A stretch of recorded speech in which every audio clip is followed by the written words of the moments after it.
Hello and welcome. This session is called Affect and its effects in the Special Collections classroom.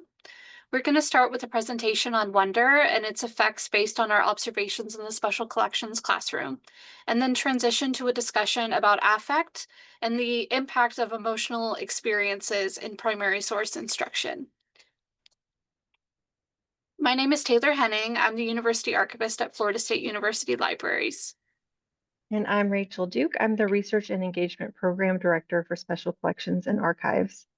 Together, we provide access to rare books and archival collections at FSU, including in the Special Collections classroom, where we guide students in engaging with collection materials documenting a wide range of topics, from the history of our university to records from the Napoleonic era to the personal papers of a Nobel Prize-winning physicist. Wonder is an epistemic emotion. Like curiosity, it is connected to learning. It motivates us to go beyond our own understanding. When one experiences wonder, therefore, one also realizes a gap in their knowledge. This gap, this distance between where we are and what we do not yet know, is the moment of wonder. Though wonder is such a wonderful thing, and there are many positive outcomes to wonder-struck moments, today we'll focus on the challenges wonder can present in the classroom and how to overcome or mitigate them. By helping students focus on critically engaging with the object in front of them, they can go from wondering at to wondering about. Each year, we see close to 1,500 students in our classroom, a mix of undergraduate and graduate students from across many disciplines. Imagine that you're a student entering the Special Collections classroom for the first time, and you walk into the room and encounter this big medieval chain book. Sermones Discipuli dates to the 15th century. The book is large, with heavy boards, recycled parchment paste downs, and a chain that originally attached it to a shelf or a table in a medieval library. This book is imposing. It's intimidating. It reminds students of the monster book from Harry Potter. Encountering this book is an awesome experience that evokes wonder. But why is this? It's large, it's old, and it's clearly been heavily used. With its clinking metal chain, it has hardware that one does not expect to encounter in a modern library. It's also in a foreign language and an unfamiliar script. Students regularly express awe, astonishment, and wonder when they come into contact with this book. This wonderment encompasses many emotions, both positive and potentially negative, and a visceral physical response. The student may experience positive feelings of excitement and curiosity, wondering, what is that, eager to learn more. At the same time, the student may be intimidated by its features and therefore only interact with the object at the surface level rather than engage with it critically. This overwhelming intermingling of excitement, wonderment, awe, curiosity, uncertainty, fear, and trepidation when students encounter objects in the special collections classroom often stops them in their tracks. It averts attention from further inquiry or engagement with the item. It intercepts one's ability to think critically and therefore make meaning in the classroom. In the literature, there exists a concept called archival awe. We are making an effort to understand this emotional response in order to both use it and, when necessary, to circumvent it. As we began to investigate wonder as an emotion experienced by students in our classroom, we recognized that the earliest uses of the word incorporate concepts associated with hindered cognition or even total paralysis. The first definition for wonder provided by the Oxford English Dictionary is something that causes astonishment. In most cases, this astonishment appears positively: a marvelous object, a marvel, a prodigy, marvelous character, quality, wonderfulness, a deed performed or an event brought about by miraculous or supernatural power, a miracle. Yet, from the start, wonder and its synonym astonishment denote the sense of being stunned, stupefied, paralyzed, or deprived of sensation. The definition for astonish even refers back to wonder, to give a shock of wonder by the presentation of something unlooked for or unaccountable, to amaze, surprise greatly. While we've observed this paralysis play out in our special collections and archives classroom, we didn't quite understand the cognitive basis for it. A special issue on the power of wonder and the Annals of New York Academy of Sciences includes the transcription of a panel composed of a professor of religious studies and two psychologists who weigh in on the cultural, cognitive, and epistemological implications of wonder as an emotion. Piercarlo Valdesolo, director of the Moral Emotions and Trust Lab, provides background on wonder and cognitive studies. While wonder, surprise, and curiosity, he argues, are epistemic emotions related somehow to the acquisition of knowledge and understanding, they're all unified by some violation of expectation. Further, Valdisolo points to the division that occurs between subject and object in the moment of wonderment. The subject also experiences the realization that there's a gap in their knowledge.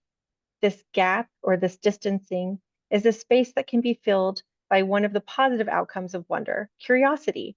A thing that invokes wonder can be the start of inquiry and investigation. But what if the object of wonder also contains factors that disinvite or repel further interaction? The gap remains. As Valdisolo puts it, your mind is blown, and without effective avenues to close the distance between viewer and wonderful thing, active engagement, critical thinking, and incisive inquiry are stupefied.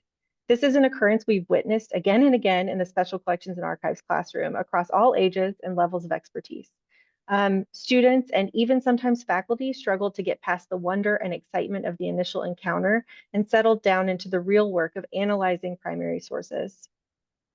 We acknowledge the positive epistemological outcomes of wonder, but in the Special Collections and Archives classroom, time is limited, and a student's ability to progress beyond wonder paralysis towards inquiry and analysis can be inhibited.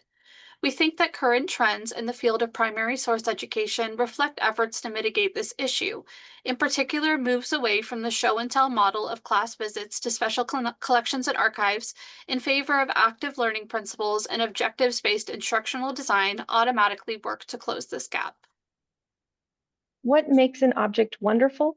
What characteristics or types of objects are likely to elicit this mind-blown earthquake effect? In the Special Collections and Archives classroom, we typically see this phenomenon with visually impactful texts, large or ornately decorated materials where the physical nature is stunning or intimidating.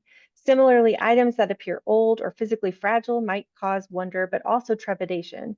Materials in an unfamiliar format, language, or script can also maintain that knowledge gap and inhibit critical engagement.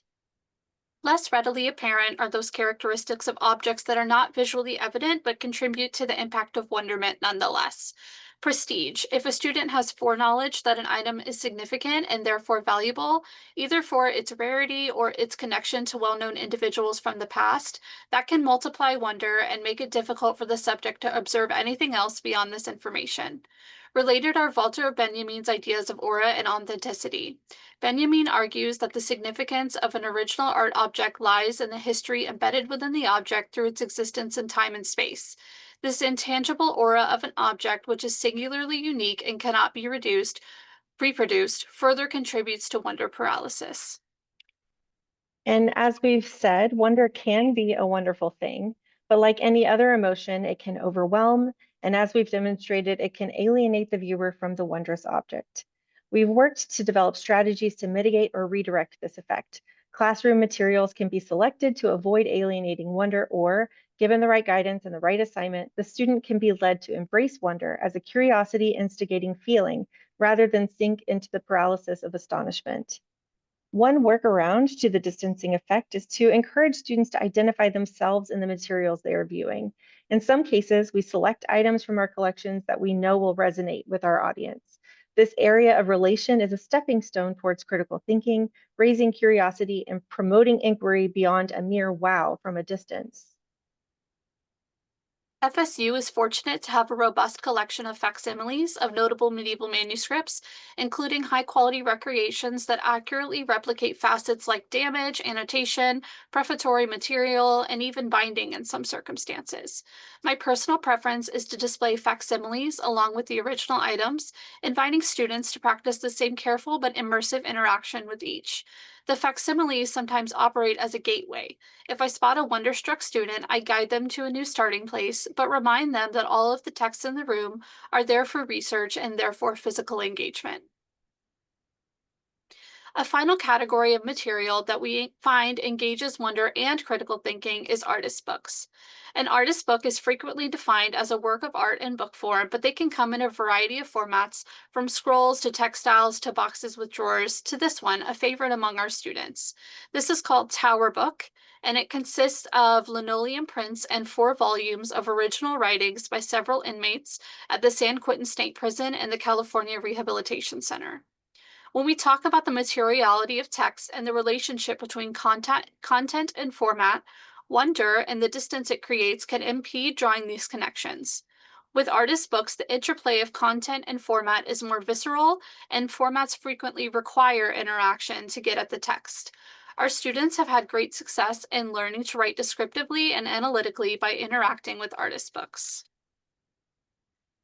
But the materials that we pull are often dictated by the subject matter of the course. We teach across a wide variety of fields from anthropology to classics to history. A course on the French Revolution will obviously require appropriate materials. In these cases, we modify the instructional design to circumvent issues of awe-inducing wonder. One exceptionally helpful approach is to assign pre-work prior to a class visit to special collections.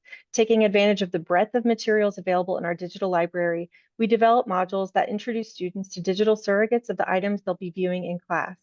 Then when they visit and see the item in person, they've already done some basic analysis and have commentary to bring to the experience. I can tell the difference in classes that have done pre-work by the sound in the room. Students who are familiar with the items jump straight into observation and conversation, as opposed to the stunned silence I frequently encounter with first-time visitors to the special collections classroom. Students with some experience tend to immediately share, though still amazed in the presence of ornate, old, or materially foreign items. Their brains also register recognition, collapsing the gap between object of wonder and the subject experience. That buzz in the room that Rachel just mentioned, the sound of excited inquiry and discussion, is one of my favorite signs that students are fully engaged.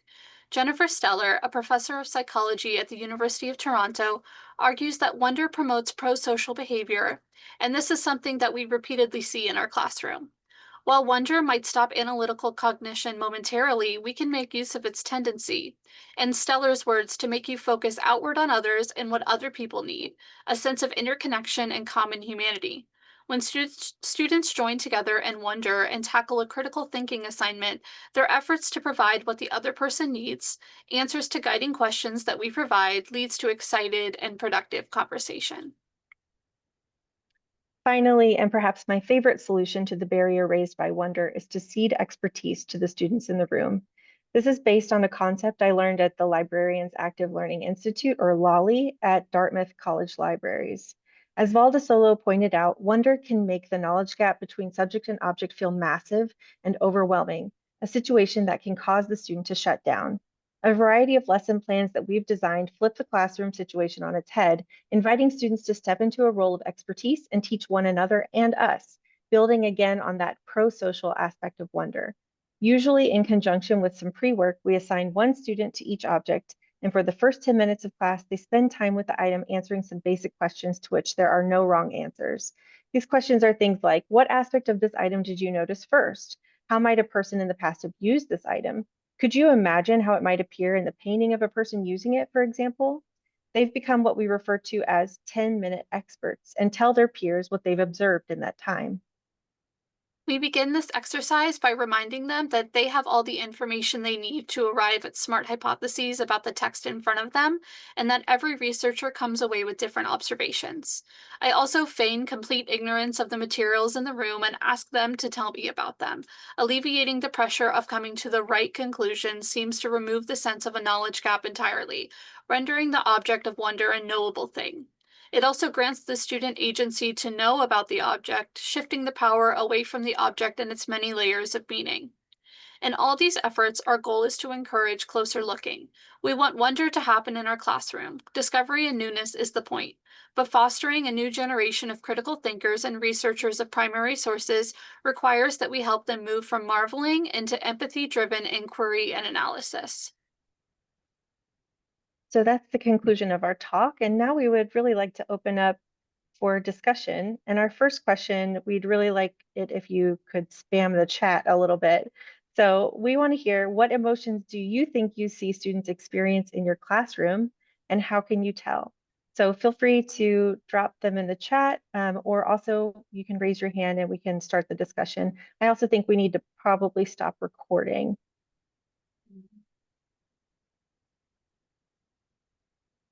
This is the participation part.